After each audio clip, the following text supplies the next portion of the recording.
Y Juanca, muchas gracias, te damos la bienvenida y te ponemos en primera plana para que arranquemos con la primera charla de este NetConf del Cono Sur. Juanca, bienvenido, todo tuyo.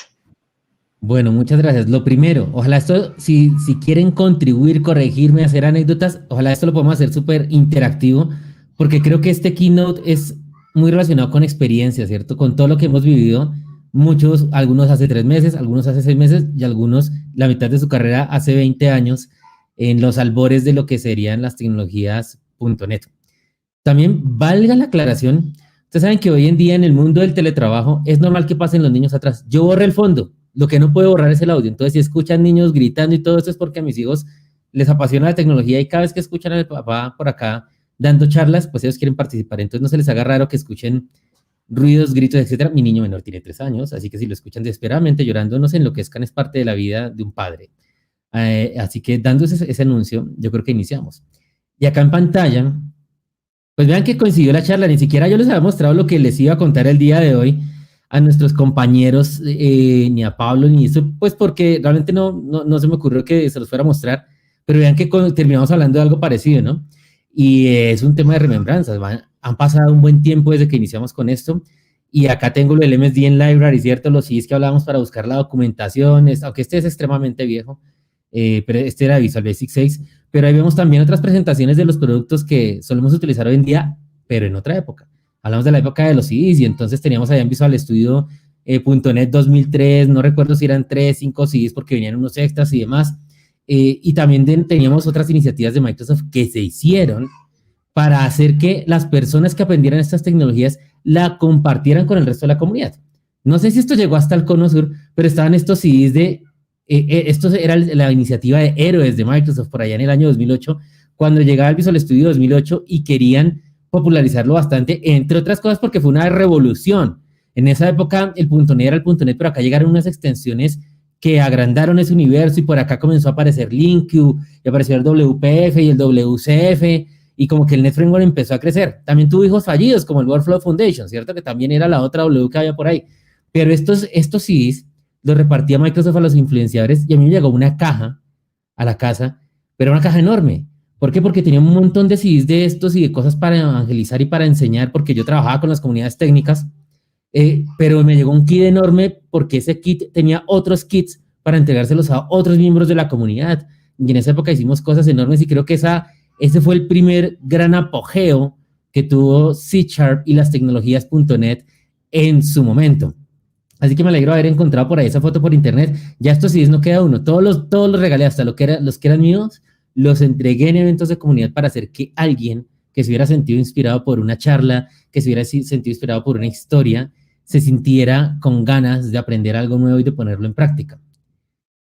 Entonces estamos hablando de una historia que ya tiene muchos años, ¿cierto? Entonces la primera versión oficial de Visual Studio.NET, de las tecnologías .NET, se dio por allá en el año 2002, pero oficial, porque un tiempo atrás, tal vez fue un año y medio, esto ya se venía moviendo en beta y las personas afortunadas de las comunidades técnicas y los que trabajaban en el programa MVP o participaban en el programa MVP en esa época, se pudieron hacer algunas de las versiones tempranas de lo que se vendría a convertir en el Net Framework. Entonces podemos ver en esta amplia gama de escenarios que hemos enfrentado cómo la tecnología ha evolucionado durante años.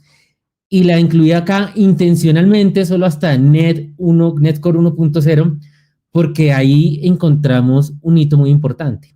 De Net 1.0 hacia atrás, teníamos una tecnología sumamente robusta, sumamente también pesada y completa en muchos sentidos. Dije y completa, no incompleta por si acaso. Pero fue un conjunto de herramientas que se crearon para otra época. Allá por el año 2000, inclusive antes, cuando estaba por allá el señor Scott Guthrie mirando cómo se inventaba algo que se llamara ASP y que luego evolucionaría a ASP.NET y demás, estábamos en un mundo muy diferente a nivel de conectividad, muy diferente en capacidad de procesamiento y nadie se imaginaba de ninguna manera el impacto que iba a tener el Internet en nuestras vidas. Entonces, el Net 1.0 y por mucho tiempo lo que siguió evolucionando era una plataforma que se creó para solucionar las necesidades de la época. No sé si ustedes escucharon, pero Scott Guthrie nos contó en una charla hace poco, en el lanzamiento de Net 5, donde él nos decía, nunca creímos que el JavaScript fuera a ser requerido en un browser y creamos las primeras versiones de ACP pensadas para que no requirieran JavaScript en el browser. La idea es que funcionara sin JavaScript porque no todos los browsers funcionaban con JavaScript. Entonces eso nos pone en otro momento tecnológico. También nos pone en otro momento porque la tecnología que había en ese momento, lo que pensaba es que una página web tenía que ser muy fácil de programar. Y para hacerla fácil de programar, pues, ¿qué programaba todo el mundo? Aplicaciones de escritorio. Todo el mundo hacía aplicaciones de escritorio en diferentes plataformas y diferentes lenguajes, ¿no? Estaba el que lo hacía en Visual Basic 6, estaba el que lo hacía en C++, estaba el que lo hacía en Fox Pro, estaba el que lo hacía en Access, pero todos lo programamos de manera diferente. Entonces lo que se les ocurrió fue, hagamos una cosa para la web que se programe muy fácilmente, y fácil quiere decir que todo el mundo ya la sepa hacer, es decir, que se programe igual a como yo programo una aplicación de escritorio. Y en ese momento estuvo perfecto. Y también en ese momento estuvo perfecto que diseñara Microsoft un framework que fuera pensado para el entorno de la época, el entorno cliente-servidor, ¿cierto? El entorno cliente-servidor, donde sí tengo de pronto unas aplicaciones de escritorio, y en el paradigma web, pues voy a tener unas aplicaciones web, pero voy a tener un servidor atrás, de pronto, si tengo suerte, otro servidor con la base de datos, y creo para ese modelo de aplicaciones. Y eso es importante porque eso nos da un contexto.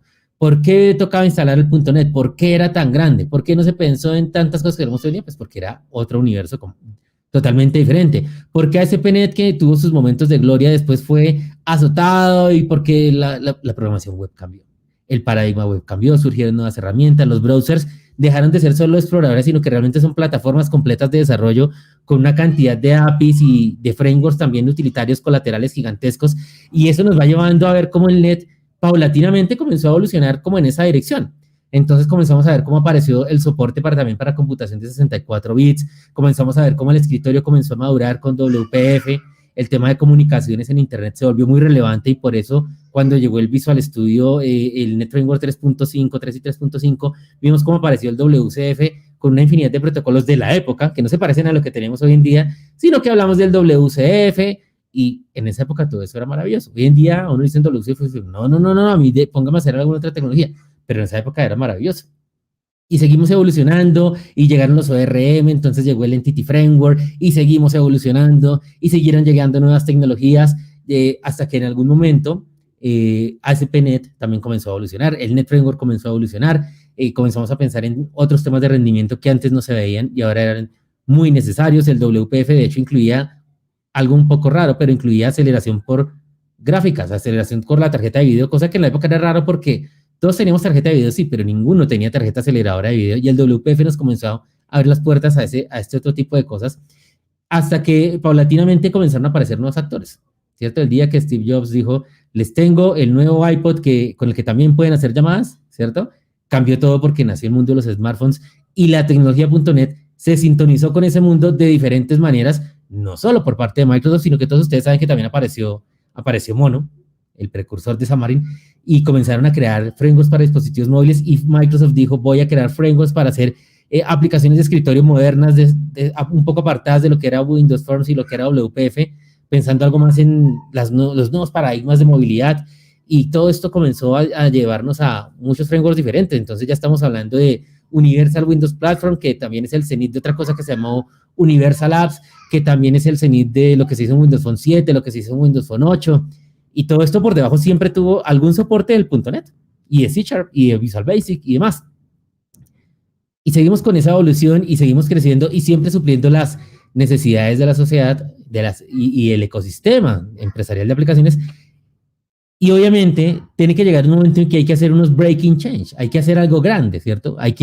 Esto estuvo muy chévere por 16 años, por 15 años, pero el mundo siguió cambiando, ¿cierto? Y nos encontramos en un mundo diferente, el mundo de los microservicios, el mundo de las aplicaciones móviles se desarrolló de manera brutal, los paradigmas de desarrollo web crecieron de manera ingente, y aunque ahora estamos sintonizados en ese lugar, que lo comenzamos a subsanar con tecnologías como el NetCore y todo lo que salió después del lanzamiento de NetCore, porque comenzamos a hacer cosas que ya no eran un gran monolito que yo instalaba en un servidor, sino que ahora tenían que ser un gran framework que se pudiera instalar en pequeñas partes, y que solo algunas de esas pequeñas partes instalo en unos servidores y otras en otros servidores, porque ahora llegamos en los microservicios, computación altamente distribuida, múltiples instancias, escalabilidad, resiliencia, un millón de temas que en el 2002 no existían y antes tampoco existían, o no como los vemos ahora, y eso nos implicó que ya el nivel de cambios llegó a ser tan grande que tal vez lo mejor sí era hacer algo nuevo.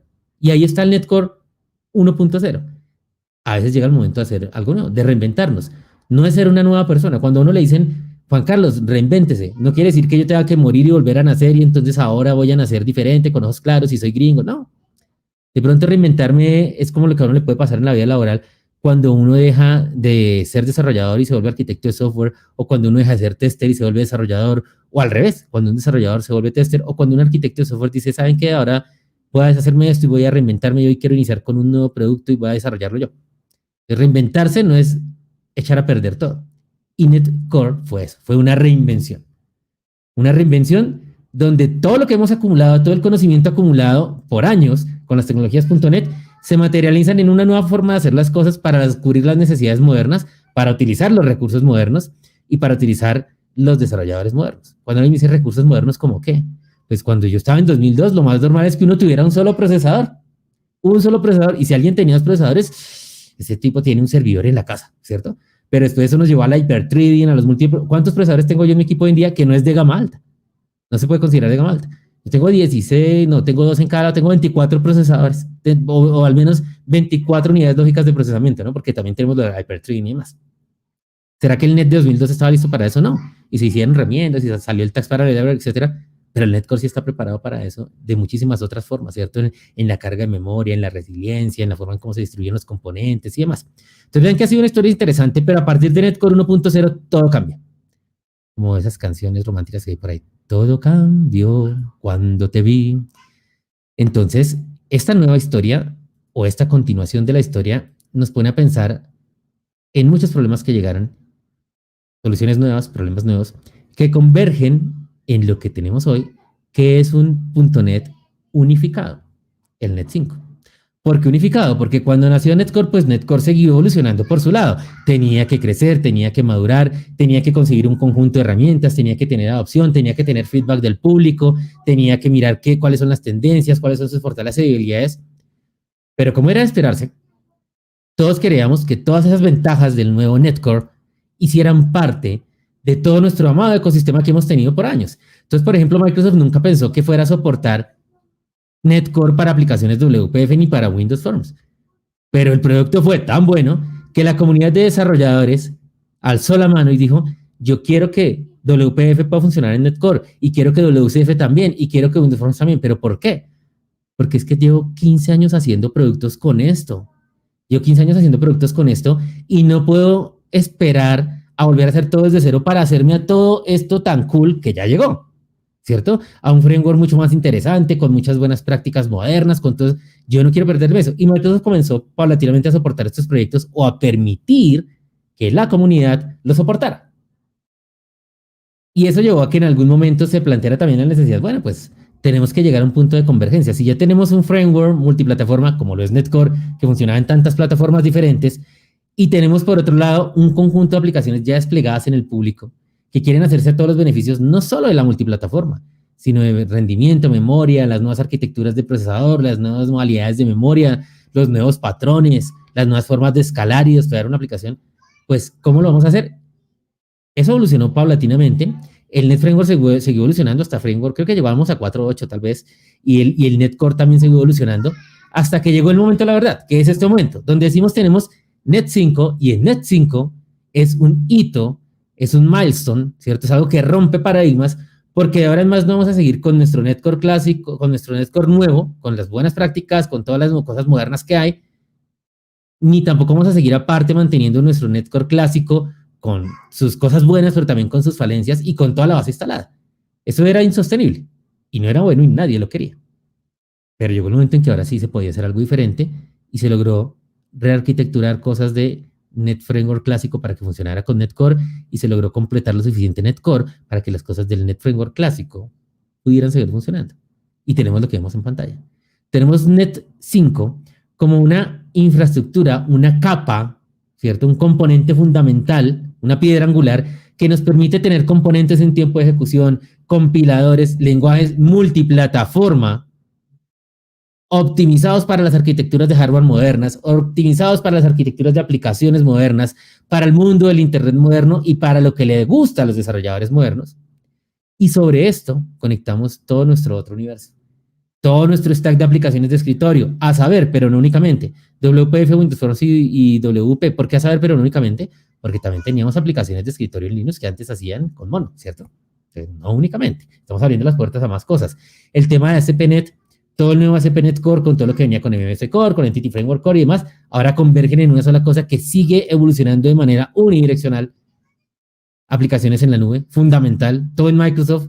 Toda la tecnología hoy en día gira en torno a la nube. El que diga que yo estoy en un proyecto donde acá no necesitamos nada de la nube, tiene que cambiar el discurso. Es donde todavía no necesitamos nada de la nube, pero si quieren mantenerse con vida, tienen que subirse a la nube. Les guste o no les guste. Y tenemos el universo de aplicaciones móviles con Xamarin, enorme. Es un ecosistema de nicho pujante. Y lo más bonito de todo es que donde hay aplicaciones móviles, pues también hay nube, también hay juegos, también hay Internet de las cosas, hay inteligencia artificial y hay historias de amor para los usuarios de Tinder. Para los que les va bien, para los que nunca nos dan like ni nada, pues ni modo, pero para los que les va bien, pues ya estoy casado, ya no puedo jugar en esto. Así que tenemos finalmente una piedra angular sobre la cual poder montar todo lo demás, unificado. Ya no vamos a seguir de pronto con el discurso de ustedes cuándo se van a salir de Net Clásico, cuándo se van a migrar a Net Core y que ahora me toca migrar todo, ¿no? Ahora seguimos en un solo framework, un solo path para todos. Y desde luego, y esto se lo sostengo a quien sea, si yo fuera creyente lo sostendría encima de una Biblia, el mejor conjunto de herramientas que tiene el mercado, como siempre, para desarrolladores, las tiene Microsoft. No porque yo trabaje en Microsoft, sino porque he tenido la fortuna a veces y la desgracia también de utilizar otras herramientas de desarrollo en múltiples ecosistemas que, ¿cierto? Cuando uno ya se acostumbra a usar lo bonito, ya después de volverse como que no. O sea, el que monta en bicicleta no se vuelve a triciclo nunca, ¿sí? O el que compra carros difícilmente se vuelve a subir en transporte público. Es difícil, lo hará por necesidad, pero por gusto siempre va a utilizar su transporte, su propio vehículo. Y acá es lo mismo. Entonces, Microsoft tiene un ecosistema de herramientas premium de alta calidad como las que vemos en pantalla. Es el Visual Studio Code, lo máximo, el Visual Studio tradicional también para los que nos encanta, espectacular con todo su juego de herramienta, que sí, que es pesado y todo, pero todavía hay muchas cosas que puedo hacer en Visual Studio y no las puedo hacer en Visual Studio Code. El Visual Studio for Mac, acá, ¿no es cierto? Formerly, sí, en la nota chiquita, antes Xamarin Studio, y de luego una línea de comandos de alta calidad. Y cuando digo línea de comandos de alta calidad, no me refiero al Windows Terminal, que es la onda, ni tampoco me refiero mucho menos, a la línea de comandos tradicional. De pronto PowerShell, no sé, pero también tenemos herramientas de línea de comandos espectaculares que acompañan todo este ecosistema de Net5. Y cuando hablo del ecosistema, no solo piensen en Net5, porque Net5 es la piedra angular, pero encima de eso yo qué voy a construir, ¿dónde lo voy a montar? Si lo voy a montar a la nube, tengo herramientas de línea de comandos para la nube, las mejores. El Azure CLI, el AZ CLI, espectacular. La librería, los commanders de PowerShell para producir en la nube, espectaculares. Que es que yo quiero trabajar en Bash con Linux porque hay muchas herramientas que en Windows no lo tengo porque el Bash de Linux apesta, sí, apesta. Pero lo puedo hacer porque ahora tengo todo el WSL disponible. Puedo utilizar todas las herramientas que tengan en el ecosistema de Linux, las puedo utilizar en Windows para desarrollar. Y todo se habla con todo. Lo más bonito es que todo se habla con todo, ¿cierto? Eso me da facilidad y me da portabilidad y me da tener un equipo diverso donde el que quiera llegar con OS X y programar en .NET lo puede hacer, el que quiera llegar con Ubuntu y programar en .NET lo puede hacer, el que llegó con Fedora, el que llegó con CentOS, los que seguimos con Windows, lo podemos hacer y nos va a funcionar todo perfecto y son las mejores herramientas del mercado. Y no solo porque Microsoft las ha hecho, sino también porque Microsoft se encargó de que todo esto que hemos hablado ahorita se convirtió en solo un pedacito de lo que Microsoft le muestra al mundo, porque todo esto se volvieron componentes open source, ¿cierto? Por ahí los vemos.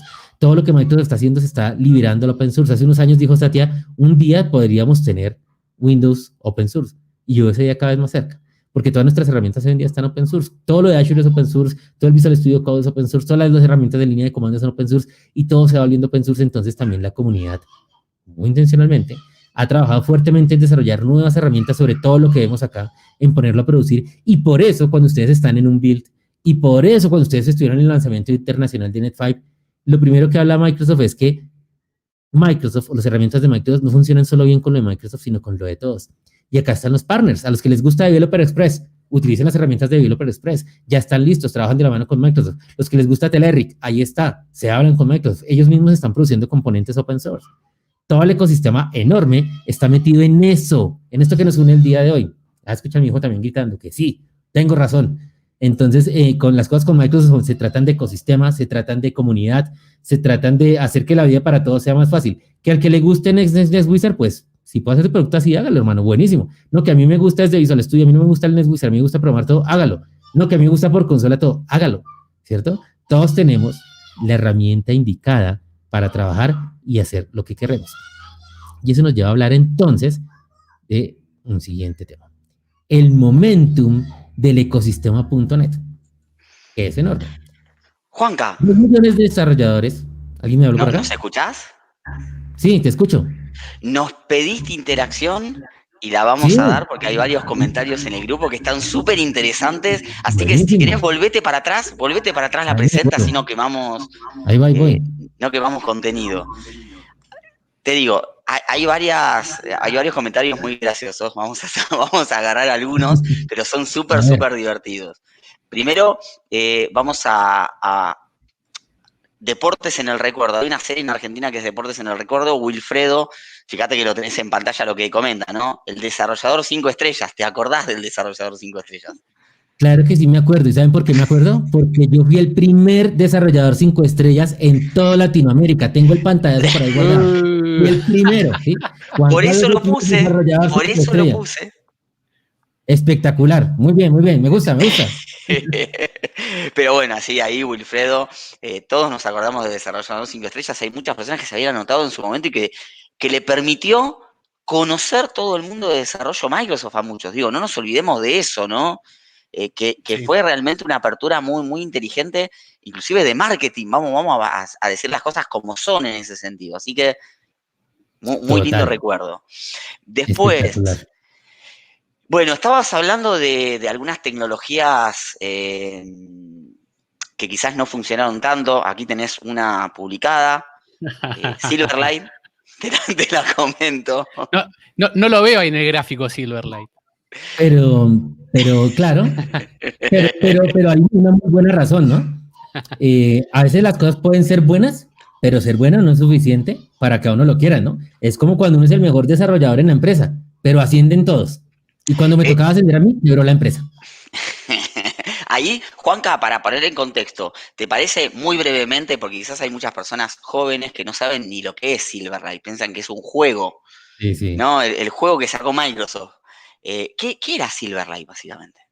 Claro, miren que estamos hablando en la época previa, antes de que JavaScript se volviera el lenguaje por defecto para todo lo nuevo, porque eso se volvió. Y en esa época, claro, estaba la opción de uno hacer una aplicación web que necesitaba era un servidor para luego renderizarse como HTML, o estaba la opción de hacer algo con una tecnología como Flash, donde uno realmente se metía a una URL y eso descargaba un binario al browser, pero lo descargaba local, y se ejecutaba ese binario en el browser. Claro, requería un plugin, requería el plugin de Flash. Y aunque hoy en día lo aborrecemos, en su época nos parecía algo espectacular. De hecho, todos lo amaron hasta que Steve Jobs dijo lo odio, ¿sí? Pero antes de que Steve Jobs dijera lo odio, todo el mundo veía que el futuro era Flash y su lenguaje que era ActionScript. Entonces Microsoft, viendo el movimiento de la industria y viendo lo que le pedían los desarrolladores y viendo que Flash no tenía competencia, es decir, aprendes Flash sí o sí porque no hay nada más que hacer, Microsoft generó una tecnología basada en .NET, basada en todo lo que era el CLR, el Common Language Runtime, derivada de allí para poder hacer lo mismo, pero ya no con Flash, sino con tecnologías Microsoft. Entonces le ofrecía a los desarrolladores la oportunidad de tener todo su Net Framework, un framework robusto, con todas las librerías que podemos hacer, con mejores prácticas que ActionScript, que como lenguaje era así, y con muchas optimizaciones en cuanto a rendimiento y demás. Competitivamente versus Flash, Silverlight llegó a estar muy bien posicionado. Y justo como en el punto de inflexión, cuando pareciera que Silverlight iba a comenzar a empujar fuerte el mercado, llegó el tema de la computación móvil, y con la computación móvil llegó algo muy importante, y es que estos dispositivos, y eso nos va a llevar a muchas historias hoy el día, ¿cierto? Estos dispositivos consumen memoria, consumen procesador, y al final ¿esto qué es? Energía. Y acá la cantidad de energía que se puede guardar es muy limitada. Cuando nació el primer iPhone, era aún más limitada, y resulta que si la gente entraba a páginas de internet desde el iPhone para correr aplicaciones Flash que les encantaban, pues el Flash le acababa con la memoria en un santiamén. Y el browser de Apple no era el mejor. Aún sigue siendo muy lejos de ser el mejor, ¿cierto? Safari nunca fue tan bueno. Entonces también Safari tenía sus problemas de consumo de energía y el Flash le añadía más problemas de consumo de energía. Entonces Apple dijo, no, en nuestro browser no va a volver a correr esa cosa que se come toda la energía. No se admite Flash y eso evolucionó en el tiempo a no se admite ningún lenguaje interpretado, lo cual llevó también a que Xamarin, en su momento el equipo de Mono y de Miguel de Casa, tomaran decisiones acerca de cómo debería seguir funcionando la tecnología .NET en esas plataformas. Entonces fue ese comentario de Steve Jobs por detrás lleva una revolución tecnológica que hizo que algunas tecnologías murieran, como Flash y como Silverlight, y otras prosperaran, como en el caso de Xamarin. Ahí, una pregunta que te hago, Juanca, ¿cuál es para vos el mejor navegador?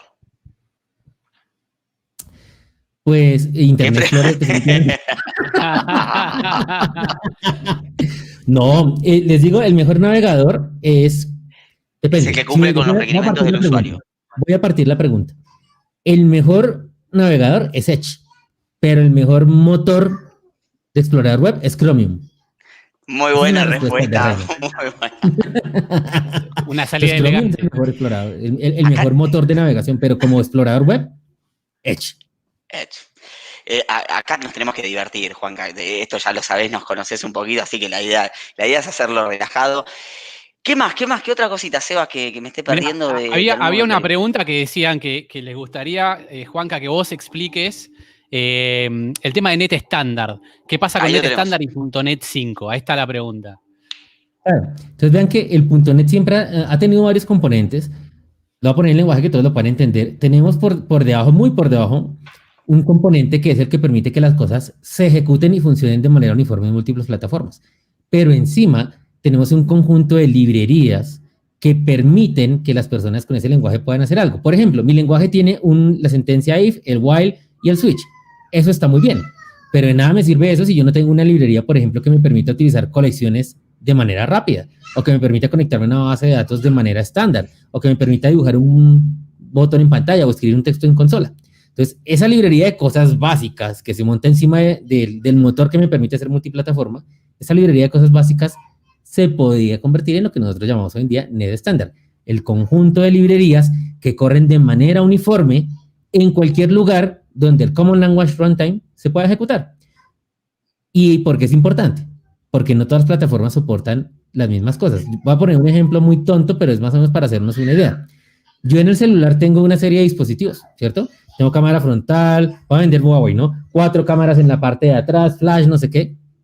Pero si yo le digo al celular prender flash, él sabe que es prender flash y no hay problema. Pero si yo le digo a mi computador de escritorio prender flash, pues eso es una excepción, ¿cierto?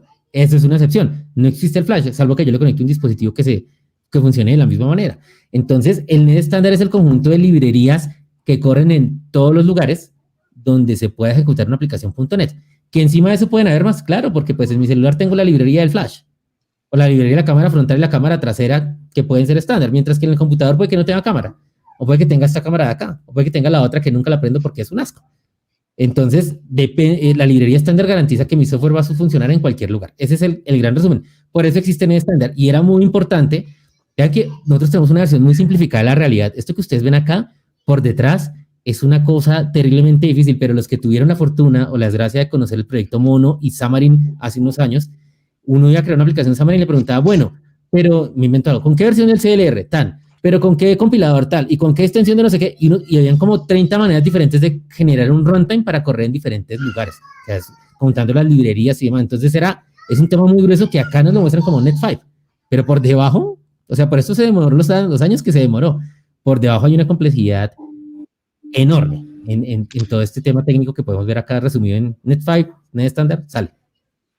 Y ahí, Juanca, ¿podemos decir como cierta la afirmación que comenta Roberto Alfonso?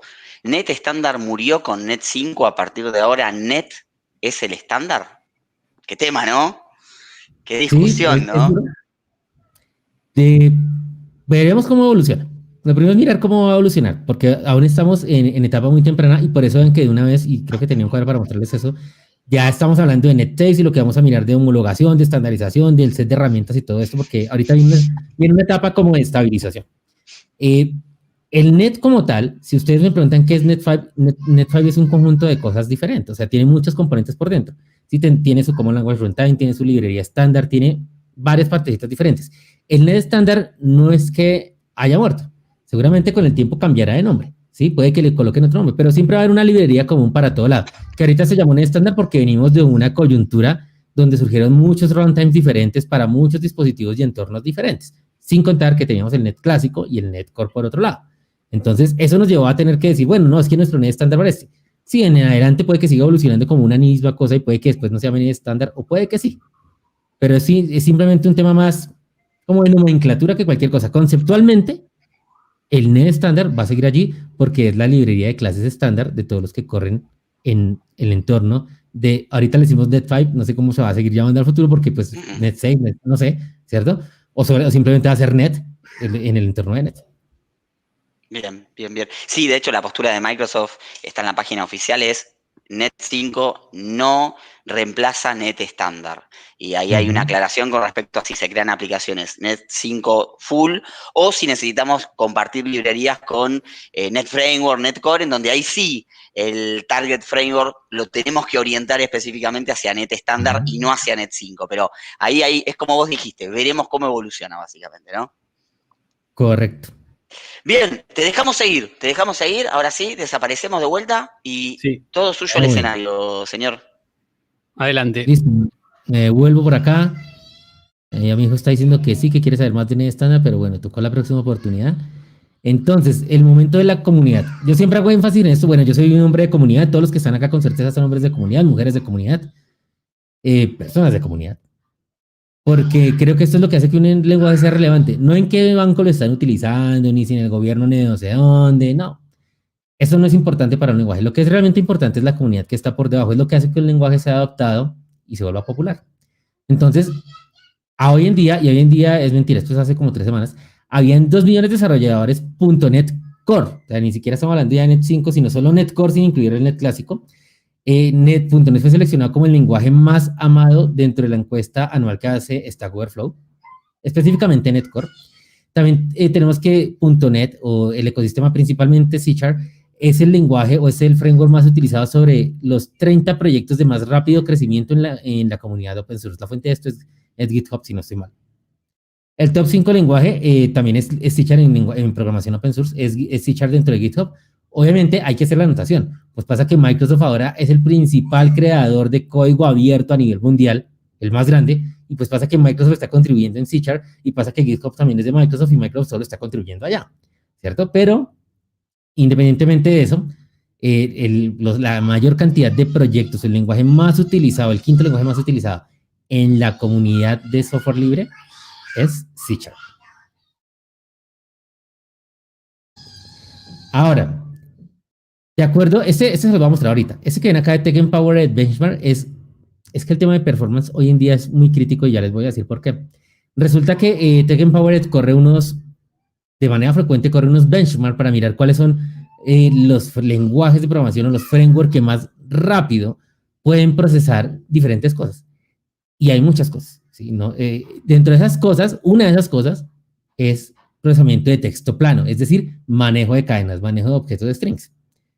Para los que no conocen tanto este loco universo de las aplicaciones de servidor y las aplicaciones masivas, se sorprenderán en saber que el mayor cuello de botella o el lugar donde uno típicamente encuentra fugas de memoria o problemas de rendimiento ocultos en cualquier aplicación, no solo en .NET, en cualquier aplicación, es en el manejo de cadenas de texto.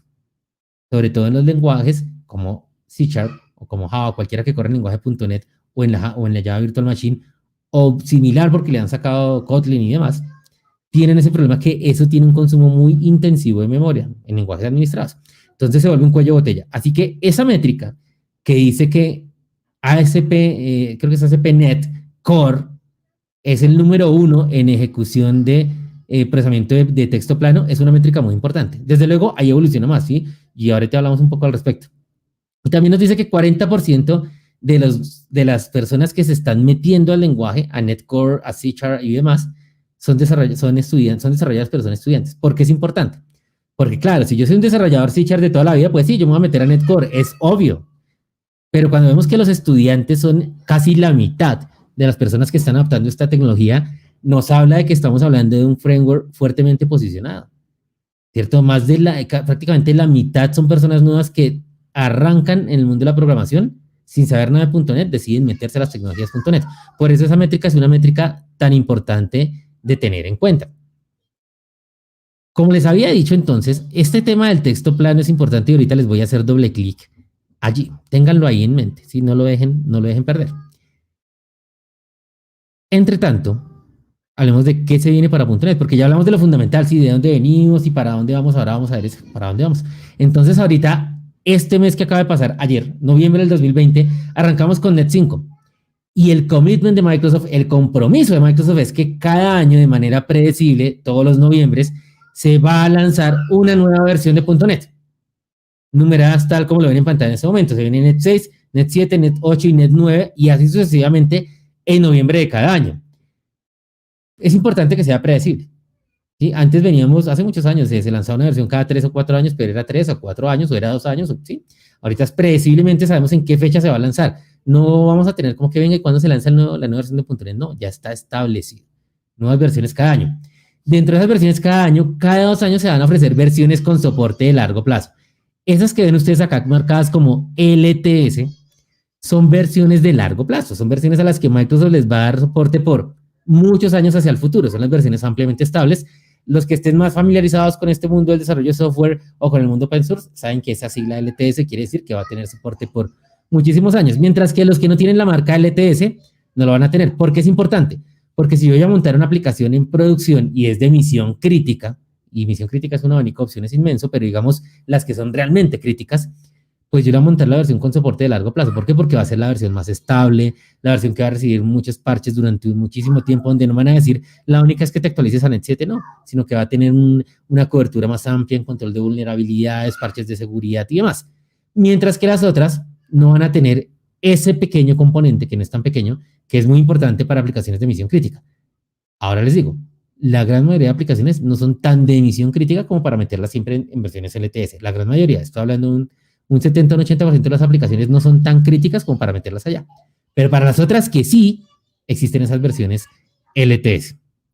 Dicho eso, les quiero mostrar eso. Y ustedes dirán, ¿pero por qué Juanca me mostró primero una cosa que la otra? Pues porque resulta que muchos de estos improvements a nivel de performance y demás no necesariamente quedan incluidos en las versiones más estables. Y la razón, pues tiene todo el sentido, la razón es porque hay muchas optimizaciones de performance que puede que atenten contra la estabilidad. No es porque lo haga así .NET, lo hace así cualquier framework, cualquier producto, y en la medida en que uno le coloca más controles o más lógica al código para evitar ciertos escenarios que son marginales, es decir, que se dan muy rápidos, pero que se pueden dar y que pueden traer problemas de estabilidad, pues esas instrucciones adicionales impactan en lo que son estos benchmarks. Por eso Microsoft históricamente ha dicho, nosotros no creamos frameworks para romper benchmarks, para ser el número 1 en benchmarks, porque el benchmark es un escenario controlado, específico y tuneado. Es más, ¿qué dice este benchmark que ustedes ven en pantalla? Dicen que es un benchmark optimizado para una workstation del R440 con procesador Xeon Gold, con 10 GB de instrucciones, qué sé yo, pero está optimizado, es un escenario optimizado que no es el escenario real, porque muy pocas personas van a tener una compilación para un procesador específico en un escenario real. Entonces, eso es lo primero. Lo segundo, en la vida real, procesar 7.342.403, no sé qué cosas por segundo, digamos, pues va a ser difícil que ese escenario se dé. No es que sea imposible, pero es poco común. Entonces, estos benchmarks no dicen toda la historia de una plataforma, pero dicen una parte que no deja de ser importante. Bueno, entonces eso también ténganlo presente. Pero también es importante porque si ustedes miran la lista, y yo, no les dejé la URL, pero voy a dejarles la URL, ahorita se las comparto. Bueno, de hecho lo voy a hacer de una vez para que vean que acá todo es abierto, ¿cierto? Acá está, vean. De pronto los que puedan sacar el screenshot, ahí es el momento de sacar el screenshot. Esa es la URL, la obtuve ayer, yo mismo hice la consulta porque voy a conectarme, voy a sacarla yo mismo para ver cómo estamos hoy. Esa es la foto de ayer por la noche. Ahí está la URL en la cual pueden sacar el benchmark por ustedes mismos. Entonces, ¿qué pasa con este benchmark? Aparte de lo que dice ASP.NET ahí, lo demás que hay por amplio margen son principalmente frameworks que nadie conoce. ¿Sí? De pronto un desarrollador más muy específico, pero que uno vea como que son los top de la industria en lo que la gente hace aplicaciones hoy en día, no tanto. Son frameworks usualmente más pequeños, con propósito específico, que se hicieron a veces inclusive solo por vencer el benchmark, y después cuando se ponen a colocarle el código realmente productivo ya nunca vuelven a aparecer y demás. Entonces el hecho de que ASP.NET Core aparezca acá en el top como del benchmark de texto plano es muy importante porque este framework no fue creado para el benchmark. Y este framework no es de propósito específico, es de propósito general para todos los desarrolladores web. Y es un framework ampliamente adaptado, testeado en múltiples escenarios. Y pese a eso, que como ya les dije, es código extra que se construye encima, pues ASP Netcore tiene el desempeño como número 1 aún en este benchmark. Es más, aunque estuviera en número 20, seguiría siendo un desempeño excepcional. Claro, hay otros, ustedes pueden mirar al acá de Jason, los demás pueden tener no está igual, en algunos está de 15, en otros está de 20, en otros ayer lo vi de 20, puede estar de quinto, mañana pasado de 30, en fin. Pero el mensaje importante es que siendo un framework de este nivel de competitividad como de estas ligas, ¿no? Una cosa es la liga de pantufla Lulú, otra cosa es la liga de aplicaciones de gran desempeño, ¿no? De aplicaciones corporativas o de línea de negocio gigante. Entonces, para hacer de esas ligas que aparezca acá es algo muy relevante y es parte del commitment del equipo de desarrollo de Microsoft que trabaja con el Net5 y todas sus tecnologías que lleva de la mano, porque Net5 no está solo, ¿cierto? Están los compiladores que generan código de buena calidad, está el trabajo que hace Anders Helsberg, o creo que ya no lo hace, ahora lo hace, se me olvidó el nombre, no me lo va a perdonar nunca en la vida, pero bueno, son cosas de la charla. De la persona que tomó el sombrero de Anders Helsberg, perdón porque se me olvidó, ¿sí? Pero es una persona supremamente importante y lo admiro muchísimo, pero ahorita con esto se me fue. Todo el trabajo que ellos están haciendo se ve reflejado acá. Ahora, mejoras pues hay por montones. En Net5, a grosso modo, en mejoras de rendimiento, versus la anterior versión de Netcore y versus también, principalmente comparado contra Netcore, no contra el clásico, porque contra el clásico esto sería 300% o algo así. Entonces, en procesamiento de texto plano, mejoras del 40, casi 40-38% versus la versión anterior, 42% en JSON. ¿Qué es lo que más hace una aplicación web hoy en día, una aplicación de línea de negocio? Preprocesar JSON, ¿cierto? Hacer parsing de JSON. Recuerden que Microsoft contrató al que hizo la librería en Newtonsoft para que hiciera la implementación nativa en .NET del procesador de JSON.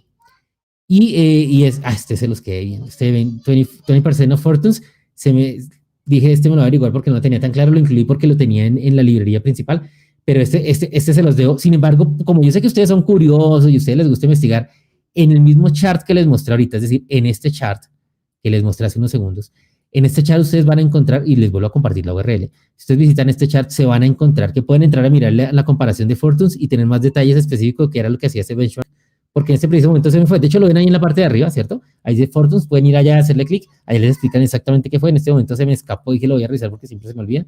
Se los quedo viendo, pero ustedes como son tan juiciosos, ustedes sí lo vayan a mirar. Y el otro importante es el de gRPC. Hay una historia larga de gRPC, pero no la voy a contar para no perpetuarme en la charla porque hablo mucho. Pero lo importante de gRPC y el nivel de adopción que está teniendo es que el número 2 en velocidad en cuanto a capacidad de procesamiento de tramas enviadas y gestionadas por gRPC, el número 2 es .NET. ¿Listo? .NET gRPC es el framework mucho más rápido por encima de Go, que es el de Google, que debería ser el más rápido, es el de Google, ¿cierto? Google hizo el gRPC, pues Go debería ser el más rápido, pero es increíblemente, es .NET. Este cuadro también lo saqué el día de ayer. Entonces ahí ven el benchmark, ven el mapita, donde está de segundo lugar, muy bien posicionado, lo cual habla bastante bien porque además es un framework recién lanzado. De hecho, ese framework recién lanzado y demás, en todo el ecosistema de open source, el más nuevo de la cuadra es el ecosistema .NET y aún así es el número 1, también para que se lleven ese datico. Entonces, temas ya para comenzar a cerrar. Cosas generales, porque acá hay un montón de características que les irán a hablar en estos días. Yo solo voy a mencionar algunas que me acordé así como relevante. Single File Applications. ¿Se acuerdan que nos decían ahorita al inicio de la charla, ay, me tocaba ir a instalar el .NET para que me funcionara la aplicación? Ya no más. Ustedes pueden generar un Single File Application, que es una aplicación que, como ahora todo es tan granular, no es el gran monolito que era en el framework anterior, sino todo es muy granular, la aplicación se compila, coge sus propias librerías y las genera en un solo ensamblado, es decir, un solo ejecutable que ya tiene todo. No necesito instalar librerías, no necesito instalarla en el sistema, ya todo está. Single File Applications vienen en Net5. Smaller Container Image, ¿qué es lo que prepondera en el mundo del día de hoy? Contenedores. ¿Qué necesito para que un contenedor valga la pena? Pues si un contenedor vale la pena es porque escalo muchísimo. Puedo pasar de 1 a 100 instancias en menos de nada. Es como ir en un BMW o en un Mustang, ¿cierto? Quiero acelerar de 0 a 100 instancias en milisegundos. Pues para hacer eso necesito un framework muy pequeñito, con dependencias muy pequeñitas. Entonces, ¿qué necesito? Pues un Net5 que pueda generar imágenes para contenedores supremamente pequeñas que se puedan escalar rápidamente. Windows Desktop Development Enhancement. Claro, se ha fortalecido todo el ecosistema de desarrollo de escritorio, se ha incluido muchas cosas para facilitar el desarrollo en Windows Forms, para facilitar el desarrollo de WPF, para que esas aplicaciones sean cada vez más compatibles. Este punto de ahí, el Windows ARM 64 Support, chicos, ARM es lo que se viene, ¿sí? Y esto ya no es culpa de Steve Jobs, pero sí sigue siendo culpa de Apple, pero me parece una cosa muy buena. Los procesadores ARM que está haciendo Apple, el M1, son procesadores que consumen muchísimo menos energía que los procesadores de Intel. lo cual hoy en día es muy importante por todo, por ser verdes, por el ecosistema, por el medio ambiente y demás, pero también porque en dispositivos cada vez más pequeños el consumo de energía se hace fundamental, ¿cierto? Tiene que ser el mínimo consumo posible y además de nada me sirve consumir poca energía si no hay el rendimiento, pero lo que está diciendo la comunidad es que estos procesadores de Apple M1 se llevan por mucho los procesadores Intel que se supone compiten en las mismas ligas, pero se lo están llevando por encima. No sabemos cuál va a ser la respuesta de Intel, yo imagino que Intel tiene algún as bajo la manga, pero por el momento esto está cambiando la industria y por eso Net5 ofrece soporte para procesadores ARM64. La buena noticia es que ya ofrece soporte. También la buena noticia es que nosotros no necesitamos pensar en eso porque somos desarrolladores.net, ¿cierto? Si fuéramos desarrolladores C++, sería mucho más difícil todavía pensar en este tipo de cosas. Así que es lo que se viene. Y desde luego llegó C# 9, F# 5 y de ahí para allá muchas otras innovaciones que estoy seguro que vamos a explorar en estos días. A grosso modo, Blazor, ¿cierto? Por ahí cuando me hablaban Silverlight, pues Silverlight, si ahora pensamos alguna evolución de Silverlight, ¿será que es Blazor? ¿Será que Blazor y la tecnología subyacente que es WebAssembly va a terminar reemplazando JavaScript con el tiempo? ¿O será que JavaScript se verá forzado a volverse WebAssembly? No lo sabemos, pero es lo que se viene, ¿cierto? Es lo que está ahorita pujando en tecnología muy fuertemente. ¿Qué es más importante que una aplicación de escritorio? El browser, porque hoy en día se corren más aplicaciones de escritorio que en el browser. Y pues ahí viene Blazor, y Blazor funciona con ¿qué? Con Net5. Para aplicaciones de escritorio, desde luego, un montón de improvements, como ya se los había mencionado. El tema de ClickOnce es fundamental. Los desarrolladores de la vieja guardia o los que todavía trabajan con Windows Forms saben que el ClickOnce era algo que estábamos esperando y ahora está 100% soportado y mejorado para las cosas que necesitamos a día de hoy. Y todos los otros beneficios de Net5, el WebView 2 es el WebView de toda la vida, pero ahora tiene por debajo Edge, o sea, Chromium, o sea, tiene un motor web sumamente eficiente, sumamente rápido y ligero para dejarlo embebido en aplicaciones Windows Forms. Era muy común y sigue siendo muy común. Y listo, pues eso es a grosso modo lo que vemos acá en el slide. Entonces me despido diciéndolo en que el tema de Cloud Native es muy importante. Yo les había dicho que todo en Microsoft hoy en día todo tiene que ver con nube y en la industria hoy todo tiene que ver con nube. Entonces tenemos que este Net5 está optimizado para el entorno de microservicios más pequeños a nivel de uso de memoria, más rápidos, aprovechamiento de recursos de procesador, todo lo que podemos ver a nivel de herramientas. Ustedes ya saben que son espectaculares. Esta herramienta TIE, el proyecto TIE, que lo presentó David Fowler también hace unas semanas en el lanzamiento de Net5, es una herramienta pensada para facilitar el despliegue de microservicios. El tema de WSL, como les dije, eso impacta todo el ecosistema. Esto no es solo .NET, todos se hablan con todos, pero este WSL también marca un hito en el ecosistema de desarrolladores Microsoft. Y desde luego, High Performance Reverse Proxy es muy importante este YARP porque es un componente inesperadamente pequeño, pero que permite también orquestar mucho el tema de microservicios de manera rápida en la nube, lo cual nos va a facilitar la escalabilidad, el redireccionamiento de instancias y un sinfín de cosas más. Entonces, espero que esto les haya dejado con la boca abierta para todo lo que van a ver, porque todo esto que se les conté como resumen, van a tener speakers expertos en estos temas que los dominan de pe a pa y que les van a enseñar no solo el overview que yo les di, sino que van a entrar en detalles a contarles esto qué es, cómo funciona, cómo se come, ¿cierto? Para que estén pendientes a todas las charlas que se vienen hoy y el resto de la semana. Y los invito a que me sigan por ahí en redes sociales, ¿cierto? Síganme por ahí en redes sociales, en Twitter. En Twitter no les hago tanta fuerza porque en Twitter soy un luchador político que va en contra de todo el sistema, ¿no? Pero en Facebook, ¿cierto? Y en LinkedIn sí hablamos de temas 100% conectados a la tecnología y el software, así que los invito a seguirme por allá. Síganme en YouTube y también, si vale la cuña, no se pierdan mis cursos en Net University, que yo creo que son malos, pero a la gente le encantan. La gente me dice que son buenísimos. Así que los invito también a que vayan por allá a Net University. Aprovechen que hay unos bonos de descuento en Net University con el equipo de Pablo y Sebastián para todo el evento, a los cuales ustedes se pueden hacer. Así que pues muchísimas gracias, espero que les haya gustado esta charla, que se fue un poco más larga de lo esperado, que siempre me pasa.